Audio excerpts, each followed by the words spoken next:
everybody. Welcome back to our platform here at Bella. I'm really excited to have you all joining us today. We have the amazing Yesica here with us with IXTA Apparel. I'm really excited. Welcome. Hi, thank you. Welcome. It's so great to have you. I know I've seen just a lot of your work through Instagram at the pop-up events that I've been to, and I think everything that you do is so amazing. So I'm really honored to be able to share this space with you to just learn so much more about your story, how you got started, all those wonderful things. So with that, we are just going to dive right in. I want you to just take a few minutes and introduce yourself to everybody. Tell us a little bit about you. Who is Yesica? What is your business? What's it all about? Hi there. Welcome. Thank you everyone for having me, and thank you for sharing your space with me. So I am Yesica, and I am the creator of IXTA Apparel. So basically, IXTA Apparel is a brand where I try to always incorporate and cultura. So that's how the whole business kind of started, trying to, embrace my roots, my cultura, and I do custom shirts, hats, mugs. That's all I started with, but I've incorporated a little bit more of like sombreros and earrings into the brand. And all the designs, I create them, I come up with them, I draw them out myself, I come up with the idea, and then I go ahead and put them into the products.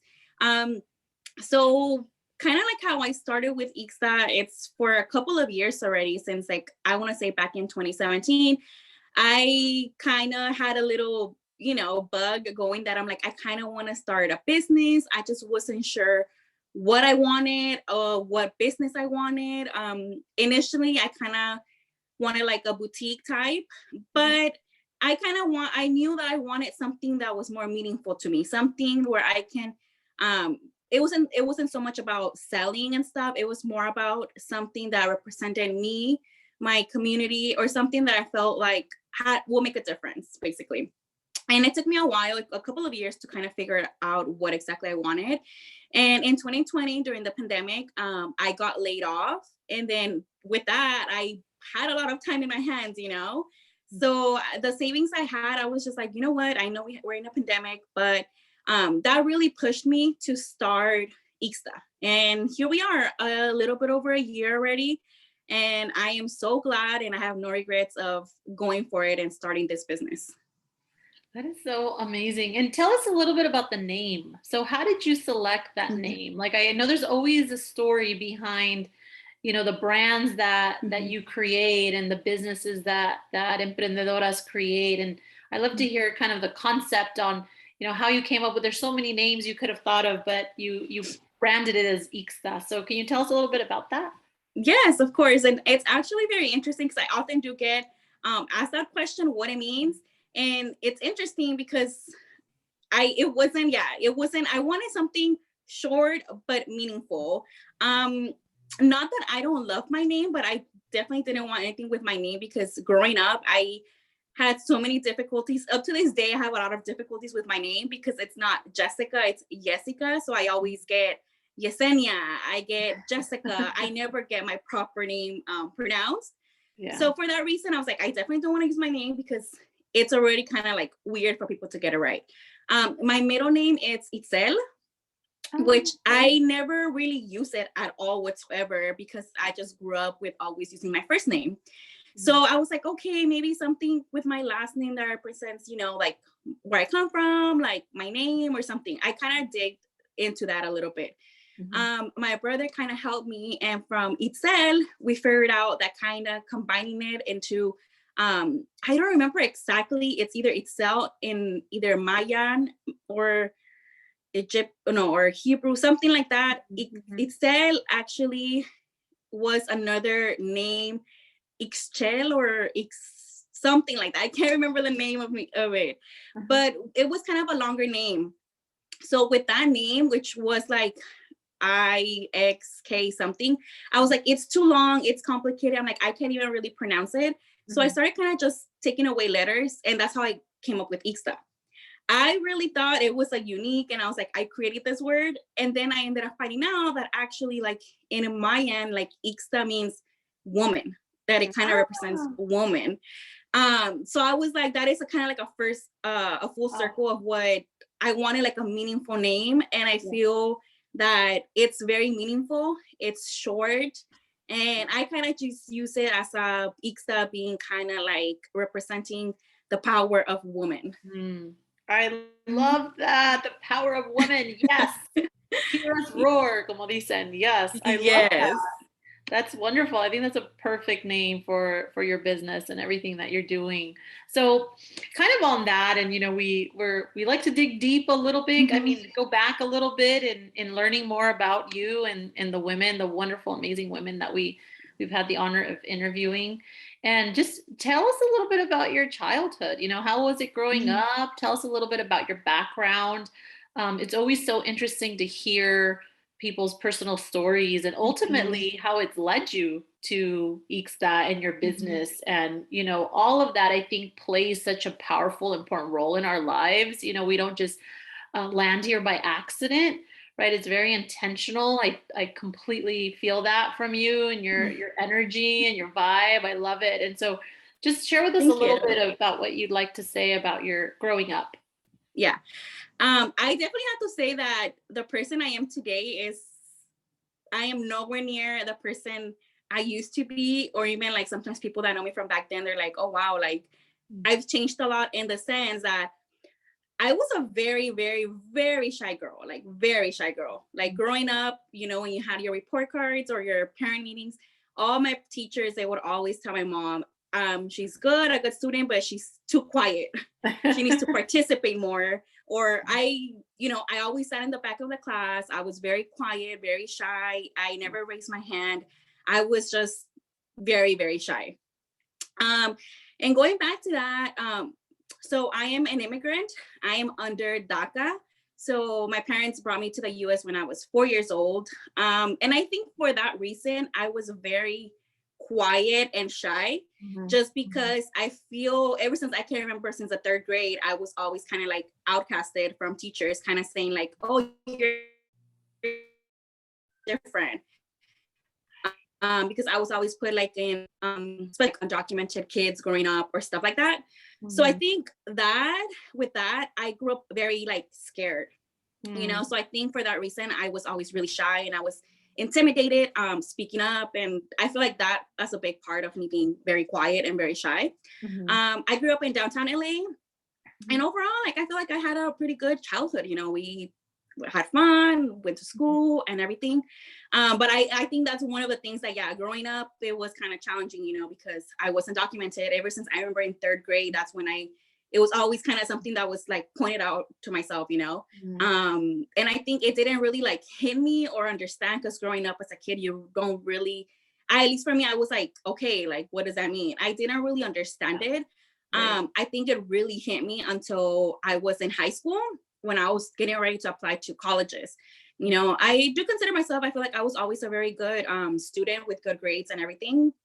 And I remember my school counselor at some point, she made it very known that it's kind of like, oh, you not telling me that I wasn't going to be able to go to college, but just saying, like obviously financial aid wasn't going to be available. Like it was always like, you can't do this, you can't do that, So that really brought me down, because I was like, I worked my ass off, since freshman year to get good grades, because I was like, oh, I really want to go to this like school.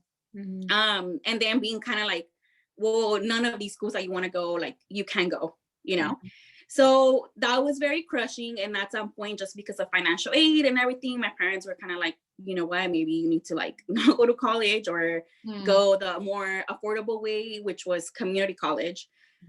So yeah, that's kind of like how I grew up. I feel like overall I was good. Like I'm telling you, I was very like, I was the shy person ever. Like I would, if I see my younger self, sees myself now that I'm like creating these videos on social media and just like being more outspoken and like this and that, I would have never believed it. And people that know me from back then, they're like, you're so different, because I was always the shy girl. Like I never spoke. I was so quiet. I was so shy. Going into college, I ended up going into journalism. So obviously more, I wanted to be a reporter, and like I said, completely 360 of the little girl I was growing up, very like scared, quiet, shy, to all of a sudden being more like outspoken and just kind of like being more outgoing.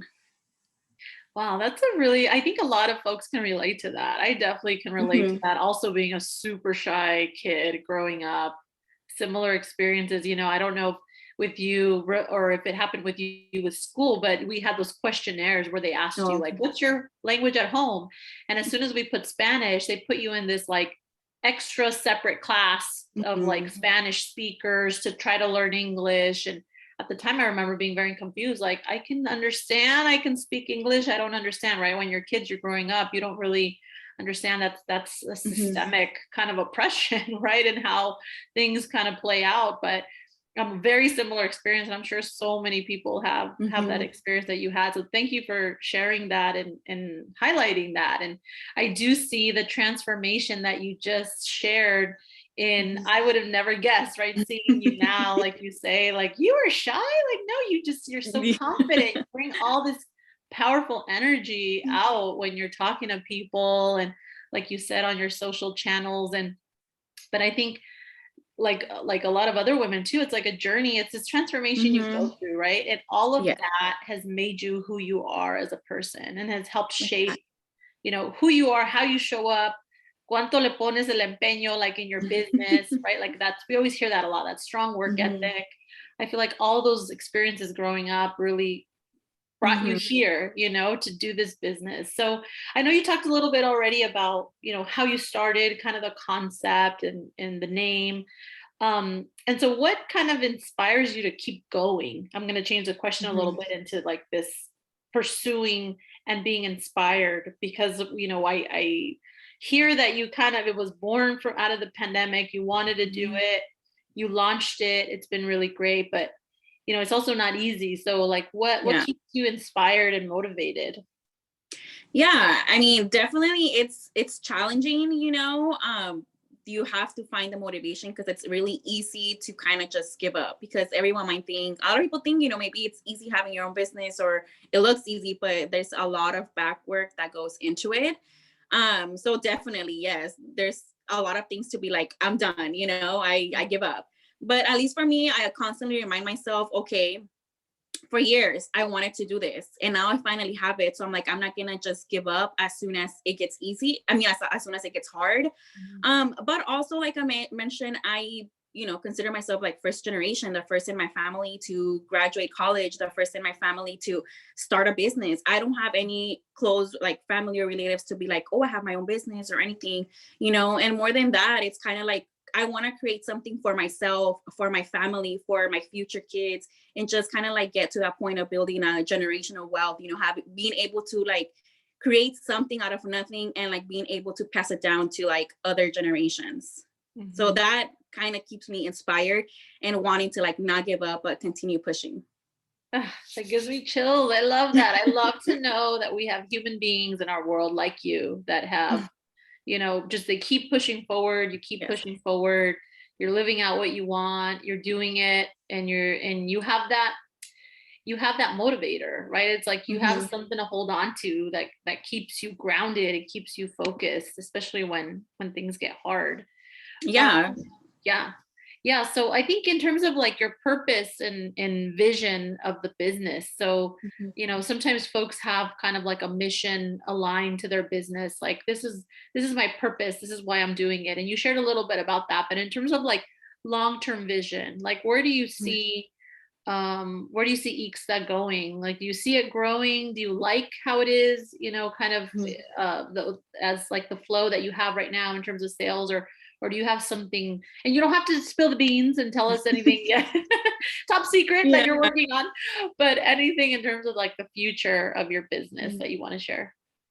I mean, definitely. We've started small, we're it's just myself doing everything right now. So, of course, one of our goals is to grow, expand. I would love to kind of, expand into a bigger place, being able to bring other people or, just get our brand more out there, be more awareness. And eventually just for it to be like a well-known brand where people can, like hear the name and be like, oh, I know who they are or what they sell. So one of our big goals for this year and the coming years is definitely just expanding and growing. That's really great. And are you, so you're primarily focused, is it LA, like LA based focus area, or are you kind of right now all over Mhm. California, or like what's your concentration when it comes to physically like where you reach? Because you're online as well too, correct? Yes, we are online. I am based here in the San Fernando Valley, but I kind of don't like to just stick to that just because Yeah. thankfully through pop-ups that I discovered and everything, we're basically all over LA, from Orange County to downtown area, Long Beach to here in the San Fernando Valley. So we're kind of just all over LA, wherever we have the opportunity to go. We are also online. Through the online business, we have been able to reach people out of state, which I am truly blessed and grateful for. So that's our goal, to keep expanding here in the LA area. This is our home, but also being able to expand to other states and even potentially other countries. Yeah, that's amazing. I love that. That keeps the excitement, I think, going too. Yeah, there's definitely always work to be done. I feel like as a business owner, entrepreneur, there's never, or you can never say like, I'm done. This is it. Because there's like so much you always want to do. There's always something to do. Yes. Well, and you're creative, right? I feel like your talent, your creativity is really something that never stops. And if Yeah. you're always thinking about what's the next, how can I Mhm. change this? How can I add that? How can I grow this? And so you're right. I think there's always going to be really great work to do. And that's a There's good always work thing. to do. That's for sure. Yes. So kind of, changing the subject a little bit in terms of, we're talking about vision and purpose and growth, but obviously we know there's struggles, right? There's Mhm. challenges, there's struggles. I know a lot of listeners out there right now can relate to that. And so share some of those, one or two struggles that you've kind of encountered as you started and growing, or maybe currently with your business, and kind of like what steps did you take to try to get through that? Mhm. I mean, definitely, I feel like starting a small business, just any brand, I think exposure is always going to be kind of like a struggle Mm, because, you can launch, but maybe how do you reach people? How do they know you exist? So mhm, that's always something that we're trying to work. That's what we started doing. Besides just being online, like I mentioned, we did start when the pandemic was happening. So pop-ups weren't really happening. I was a little bit nervous to first do pop-ups because of, we were in the pandemic. mhm, So just online, it was a little bit challenging, but because it was like, okay, besides the people that I knew or follow me either in my personal social media platforms or the brand that we started for the socials that we started for IXTA, it was hard because other than that, how else do you get people to know about your brand that it exists? It's not plus being like so new, like how do people know about it? So mhm. that was, I think, one of the challenges when we started, just the exposure, of people knowing that there's a new business that you started. I will say that pop-ups definitely have helped a lot, and have brought in more visitors and just more eyes to IXTA Apparel. Mhm. Um, but other than that, it's like I mentioned, just kind of like the exposure. At least for me, I don't know about other people, but I also have a full-time job. So sometimes it's been challenging being able to find a balance. Find a balance between, having a full-time job, having a small business, having a personal life. Mhm. And for a small business, like I mentioned, there's always work to do because I like to stay constant and present on our socials so they know that we're here. And I feel like you have to. So I feel like sometimes there's like a little pressure of like, you constantly have to be posting on social media, and that content doesn't come out of anywhere. Like, Yeah. I have to create it. So besides having a full-time job, having a business, like making time to create that content, create ideas, and always kind of like being on the go of like knowing like what's next for your business, whether it's be at a pop-up, be like an email campaign, or be like creating content, going out and taking photos. I think just overall for me, I even up to today's day, I find it a little bit hard just finding a balance of like, you know, um, sometimes it's easily to get burned out or overwhelmed. So I Mhm. feel like that's been a struggle, just finding that balance between the both worlds. Mhm. Um, I think another struggle I can say maybe for someone like I think when I started my business, kind of saying like, okay, where do I start? I Mm. have an idea, but also like, should we do so many designs, or like what's Mm, enough? Is maybe just one design okay? Like kind of like how to start. I yeah. think that was a challenge because I was kind of like, is this too much? Is this too little? Should I have more color options? Should I have more like size options? So I Mm, think kind of like figuring out your inventory, I feel like yeah. that can be a challenge to kind of um knowing what exactly you're bringing, because at the end of the day, um well, I feel like at least for my business, I invested out of like my money, so I don't Mhm. want my money to go to waste. So I need to be very smart on what I invest, and what the money that I'm putting into this business, like that it's kind of like pay off. So I think that's another challenge, kind of like figuring out exactly like your inventory and what to bring, and what people want to see, or what will they like. Yeah. Yeah, that's definitely, I've heard that a lot. Is just Mhm. it's this constant, that's maybe what the challenge kind of you started with, but there's always something, right? There's always like, Mhm. well, now it's, how do we increase our following or our revenue or our Yeah. sales or Mhm. the balance? Oh my gosh, that comes up a lot. And I think it's the finding that time for you too. Like, Jessica, Yes. you're a human being, you're a person. Like, oh my gosh, let me just take a nap. Let me just put my feet up, el cafecito, la chelita, whatever it is, like Yeah. let me reset, let me pause, let me recharge, so I know Mhm. that, I mean, those that have businesses, those that don't have businesses, I mean, I think this is something we constantly as people are always trying to figure out. It's like, you're deserving of that time to rest, and at the Mhm. same time you feel the pressure, and you want to, right? You want to move your business forward, so there's that kind of like, oh, do I sit and put my feet up and watch that movie, or Yeah. do I get online and check my orders, or that Mhm. kind of thing? So I can only imagine. I'm sure that's going to be an ongoing kind of journey. Yes. No, I mean, I don't know for other people, or at least for me, when that happens, sometimes I feel like if I'm like, okay, I'm like gonna relax, right? Or I'm tired. But Mhm. if I don't find myself like doing something related to my business, whether it's after work or on the weekends, I feel like so not productive. And I feel like I'm not using my time wisely, because I was like, instead of resting here, I could be like doing this, right? Creating content, or planning this out, or updating the website. But sometimes I feel like it's also very strict to just focus on ourselves, because I have found that it's kind of like, if I'm not doing well myself, if I feel really tired and I'm just doing this like because I feel forced to do it, Yeah, it's easier to get, just bored of what you're doing and yeah, call it quits. Or also it's just not productive, because I feel like you're not as creative, because you're right. just so like your head is not in the space. So Yeah, it's really important that when you need a time for yourself or a break, to just take it. I think yeah. I learned that it's just take it.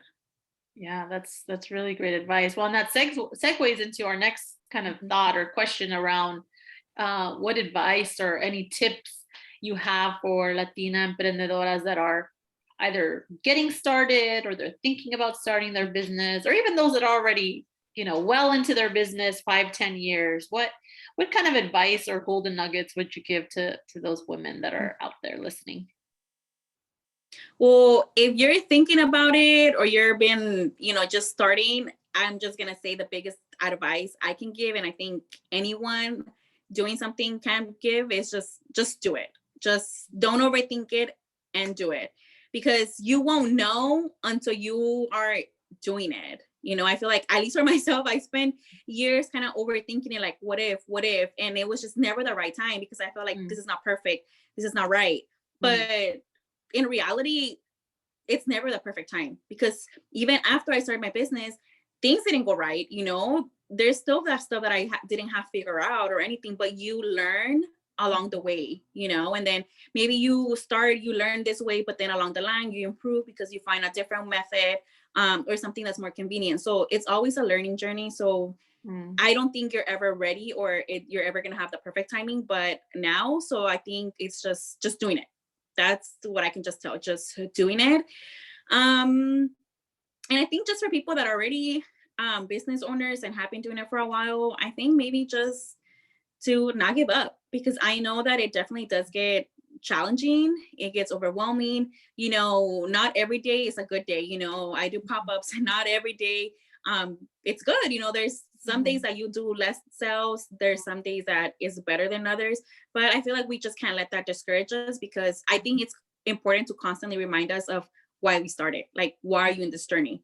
You know, and also to have something like a powerful motivation, kind of like how you asked me in the beginning, because I feel like if some people are just doing it for, like, I don't know, the money or something, it's gonna be easy for you to get burned and give out, because it's hard, especially if you don't have like a team or someone that you like that's helping you. Like, I do everything myself. It's hard. It's challenging.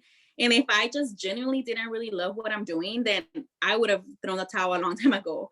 You know, so I think it's just that kind of constantly remind yourself of why you started and what's your ultimate goal of your business, to kind of like reassure you and kind of like motivate you and keep you inspired to keep doing what you're doing.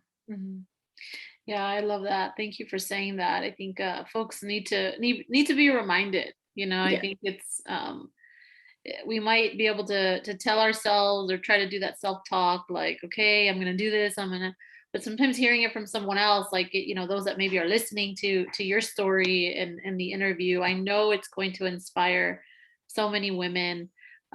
Your story, your journey is just, you know, I've gotten chills quite a few times. The things that you're sharing and saying just resonates too with me. And I think that, you know, I'm not the only one. I know folks that are listening will, they'll also appreciate you sharing your story. So I just, to kind of close, you know, just, I wanted to see if there was any other like words of wisdom you want to leave us with, or any kind of call to action. You know, obviously we want to make sure folks follow you and support you.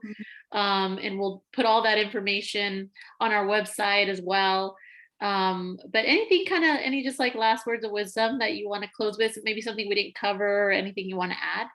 Yeah, well, I think just, you know, for everyone, whoever, whether you're wanting to start a business, you are a business owner, or you just, you know, you're just watching this for fun and something, you know, I feel like I'm a great believer in just like self-love and positivity. And I think that's one of the things that I also try to really embrace with my brand, not just kind of cultivating like my culture and representing the culture, but also like self-love and just empowerment, because I feel like how you mentioned, it's very easy for us to kind of forget the simple things, and we should constantly remind ourselves. But when you hear it from other people, I think that kind of inspires you or reassures you, because I know for me it's a for sure. Like, you know, even if I'm on social media and something and I hear something that's like inspiring, it's like, oh, I should be telling myself that. I should remind myself that, you know, I am enough, or I should remind myself that I am doing the best I can today, because some days are more challenging than others. You know, even if you have a business and you're just decided to take a day off, like, that's okay. There's no reason to feel guilty about it, because I think it all starts with taking care of ourselves, because if I'm not okay, if you're not okay, then nothing around you is going to function. So making you a priority is very important, and I truly believe that. But yeah, other than that, I mean, of course, if you haven't checked us out, check us out at IXTA Apparel and see what we have going on there. Thank you so much, Jessica. This has been really great. You're an inspiration. You're just full of this powerful energy that I appreciate so much. And I'm looking forward to seeing how you just continue to grow and thrive and all the wonderful things that you're doing. So thank you so much for taking the time for this Course. chat.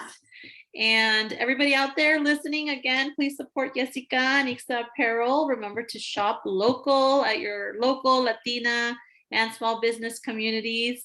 And we hope to see you soon. So until next time, everybody. Thank you for having us. Bye. Bye.